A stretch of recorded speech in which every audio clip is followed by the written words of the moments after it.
RCR, la red que comunica y une al Perú. Queremos saludar a esta hora a Miguel Antezana, reconocido analista político, especialista en marketing político y docente universitario.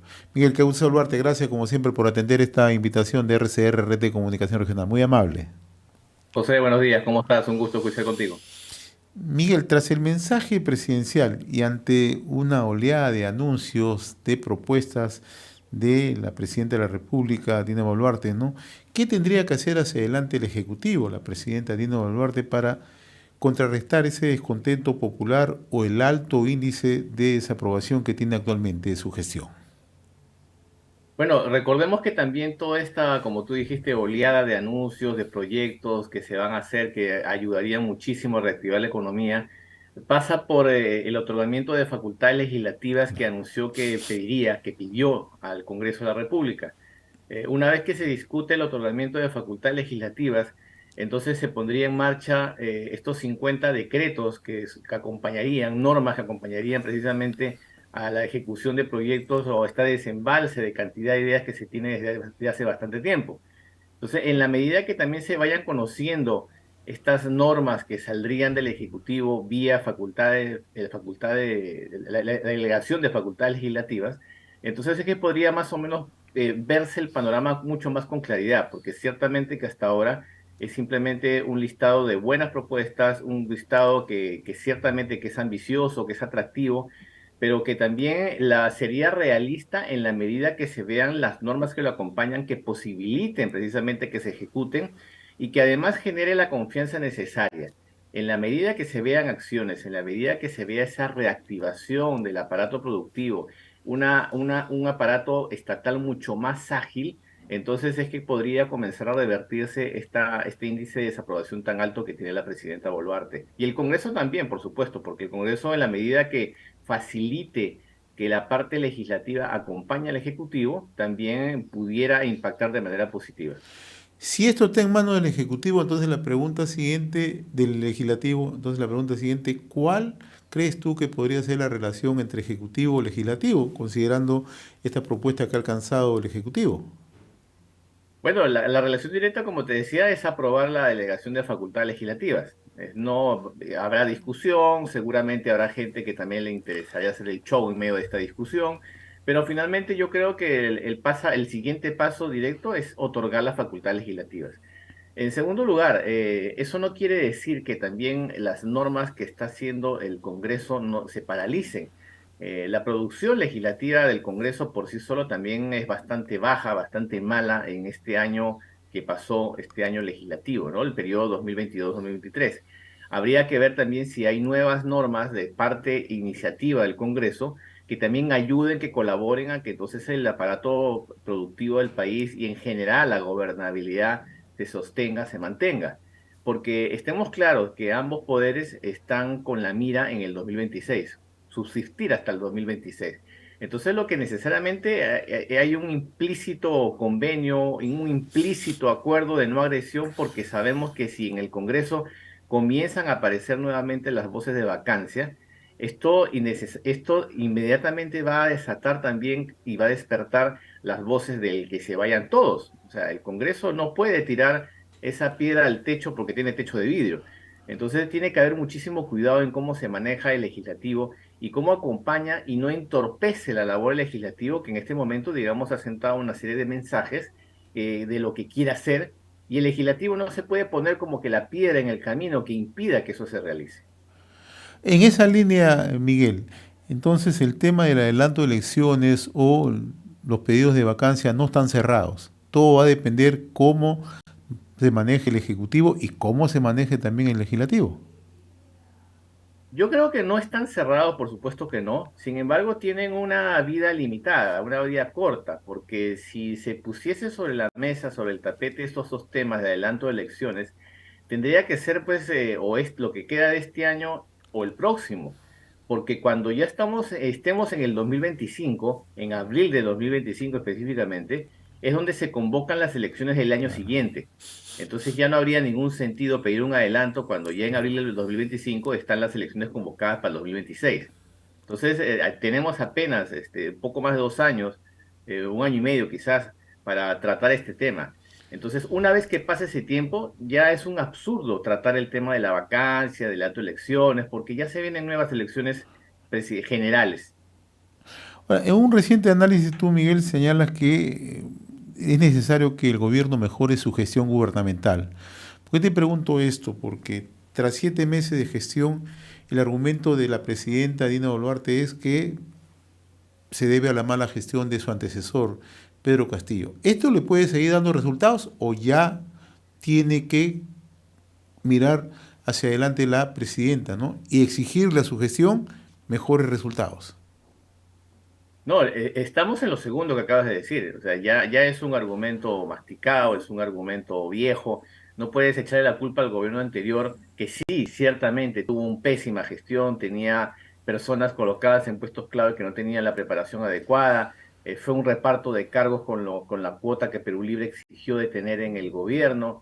Pero a estas alturas, ya después de 7 meses de gestión propia, y al inicio de una gestión que marca un mensaje a la nación en el que hay un plan, por lo menos del corto plazo del siguiente año, entonces tú ya debes reunirte de las personas más capacitadas, de tu propia gente, y reemplazando a todos esos cargos herencia que has recibido, que todavía hay mucho en cargos medios. Ojo, en la gestión pública el aparato productivo, el aparato estatal, perdón, es bastante grande. Entonces, no solamente es cambiar a los ministros, no solamente es cambiar viceministros, sino también ver para abajo los cargos medios, cuáles son aquellos que son clave, que son los que se necesitan para articular y mover todo esta gama de proyectos, esta gama de ideas que anunció la presidenta el 28 de julio. Entonces, sí, ciertamente tiene que rodearse de personas capacitadas. Y ella en el mensaje de la Nación también mencionó ese tema, ¿no? El tener personas idóneas. Lo mencionó muy ligeramente, muy, digamos, por encima, el tema de servir y la necesidad de trabajar, pues, de una estructura meritocrática, tener servidores públicos y dejar de tener solo empleados públicos, que eso es lo que nos hace muchísimo daño, y no desde el gobierno anterior, sino desde hace muchísimos años.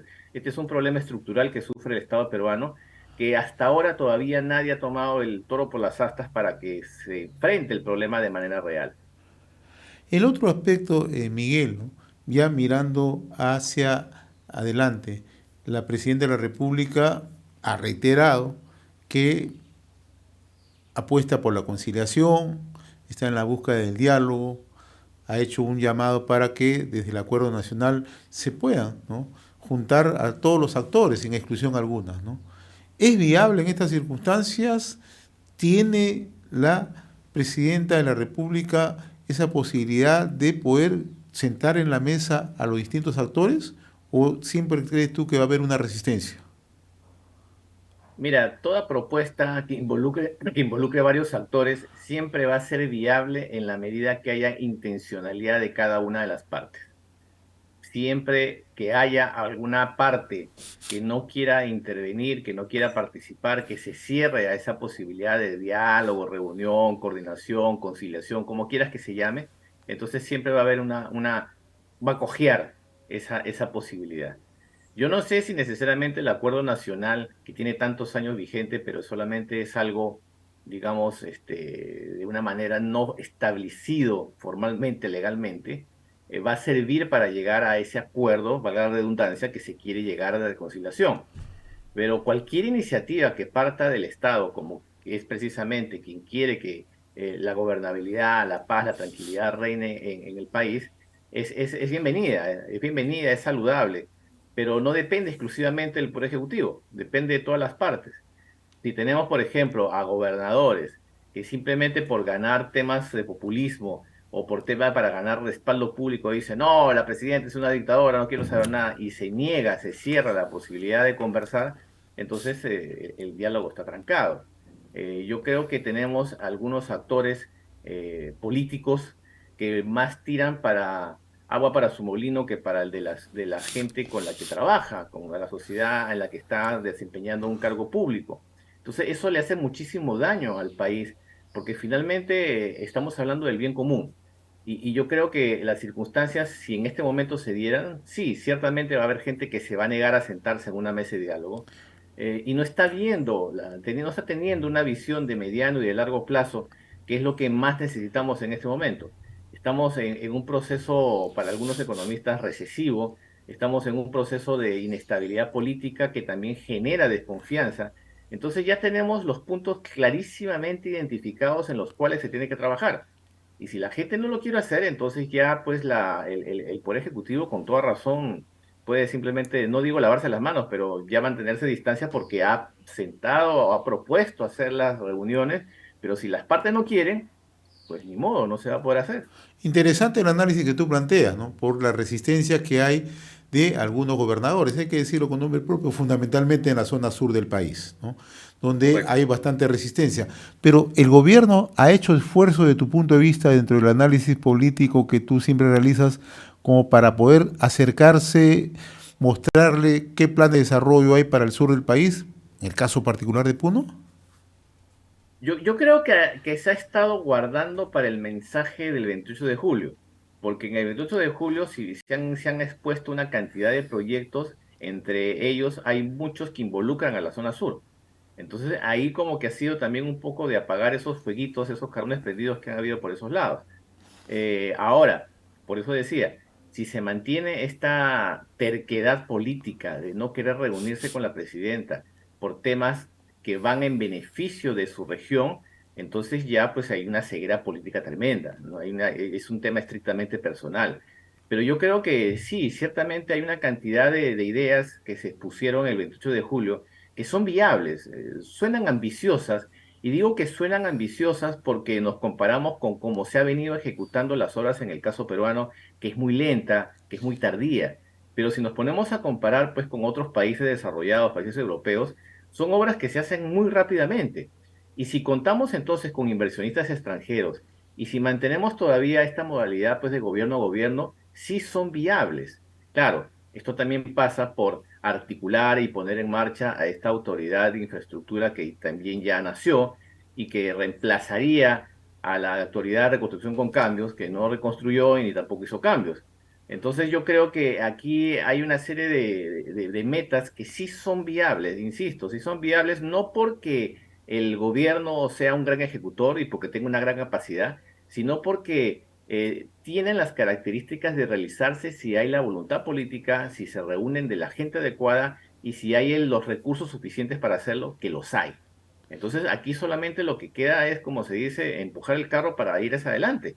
Pero si la gente no quiere, si quiere seguir poniendo piedras en el camino, poner pretextos, sí, porque en enero, porque el disturbio, porque el esto, pero eso ya pasó y no se puede hacer más. La presidenta pidió perdón y no puede hacer más, porque nadie va a seguir metiendo todo el tiempo el dedo en la herida, porque entonces no vamos a seguir avanzando. Entonces yo creo que políticamente hay que cambiar un poco la estrategia, porque entonces seguimos dando vueltas en torno a un mismo árbol y no avanzamos.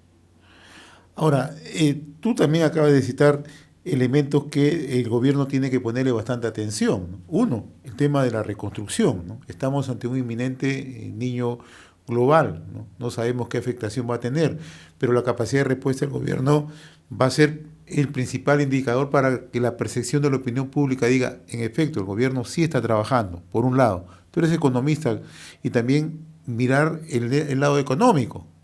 La gente también ve en el día a día, ¿no? Sí, la economía se está recuperando, hay quienes hablan de recesión, hay quienes dicen que no, que todavía no ha caído el consumo, etcétera, etcétera. Pero esos también son aspectos que la opinión pública, el poblador de a pie lo ve en el día a día, ¿no? Entonces, si el gobierno no tiene una capacidad de respuesta, no tiene una intervención real, esto también le puede pasar factura, así que está en manos también del Ejecutivo. Sí, ciertamente. A ver, aquí también hablando de economía, hay una situación bastante peculiar en el caso peruano. Recordemos que tenemos un 85 o quizás cercano más al 90 de de por ciento del sector informal. La Así es. economía lo mueven los informales. Y estos informales no se pueden paralizar y no se paralizan porque ellos viven del día a día. ¿Y por qué lo menciono? Porque eso hace entonces que a pesar de cualquier crisis política que tengamos, el piloto automático siempre se va a mantener encendido por esa gente que no va a parar, que no va a paralizar. No es lo mismo que una empresa formal en que, por ejemplo, siente que va a haber disturbios, siente que va a haber carreteras bloqueadas, y entonces en previsión simplemente se va al remoto o paraliza las actividades por 1 o 2 días. El informal no, el informal vive del día a día y simplemente se mueve para otro lugar para donde pueda desarrollar sus actividades porque tiene que trabajar para comer, así hablando claramente. Entonces, ¿qué pasa? El aparato estatal, por su lado, con el lado de la inversión, cuando inyecta una cantidad de proyectos y una cantidad de recursos, entonces ahí genera empleo. Esa es la lógica, genera empleo para precisamente el sector que esté desempleado o para inclusive la gente que pueda estar en el sector informal se pase momentáneamente siquiera a esta serie de obras que se están haciendo. Vamos al tema que dijiste, la reconstrucción que no ha reconstruido nada y el fenómeno del niño global que sí lo mencionó felizmente. Eso yo creo que era una de las cosas que necesariamente iban a marcar el discurso y que iban a generar pues que estamos ante un discurso realista. Lo dijo. Entonces tenemos que prepararnos así como todo el mundo se está preparando, pero hay que hacerlo desde ya. O sea, no es que en diciembre comienzan con la descolmatación, en diciembre comienzan a remover las piedras, no, desde ya tiene que hacerse y ese desde ya no solamente es por el tema del fenómeno del niño global, sino porque también, como decía hace un momento, va a repercutir en la economía de manera positiva, porque se va a necesitar mano de obra, porque se van a necesitar materiales, porque se va a necesitar una cantidad de cosas que si se precisamente esos recursos se inyectan a la economía, entonces ahí viene la reactivación, ahí viene un aumento del consumo, ahí viene un ganar-ganar de todas las partes que intervienen en el ciclo económico peruano. Esa es la idea de por qué necesariamente tiene que comenzar a trabajar, inmediatamente tenga las normas, inmediatamente también tenga la delegación de facultades legislativas. Entonces tiene que ser rápido, rápido. No se puede esperar 2 o 3 meses para poner en marcha todo esto que estamos hablando. Y esto responde a una estrategia. ¿Qué tendría que hacer el gobierno para engarzarse con la población, Miguel? Bueno, yo creo que una de las fallas, y que siempre lo hemos comentado, José, es el tema de la comunicación gubernamental. La comunicación gubernamental precisamente es una herramienta estratégica que articula, que mueve a las partes involucradas y que también genera precisamente esos estados de ánimo, o debería generarlos, para que tengamos en la ciudadanía entonces a colaboradores, a partícipes de este gran proyecto nacional. Pero si no lo hace o si lo utiliza de la manera tradicional, en que las oficinas de prensa de los ministerios giran en torno al ministro, es la estrella, el pop star, la estrella de rock, que todo lo hace el ministro, pero en realidad no hace nada, simplemente asiste a inauguraciones, a reuniones, a besitos con fulanito y felanita, entonces de eso no va a servir. La comunicación gubernamental tiene que integrarse entonces de una manera mucho más proactiva en hacerle conocer a la gente qué se está haciendo y cómo puede participar de todo este proyecto, de todo este andamiaje que se va a hacer para reactivar la economía. No solamente informar de lo que está haciendo para ganar popularidad, sino también involucrar al ciudadano. Es lo que se llama el engagement ciudadano. Y eso no se ha puesto en práctica, eso no se ha hecho. A nivel de comunicación gubernamental hay muchísimo que hacer, hay muchísimos retos, muchísimos espacios que ganar y hasta ahora no se ha hecho. Entonces, una de las herramientas es esa, porque si la gente no sabe qué se está haciendo y en qué puede participar, entonces se mantiene distante y va a mantener esa posición de rechazo al gobierno.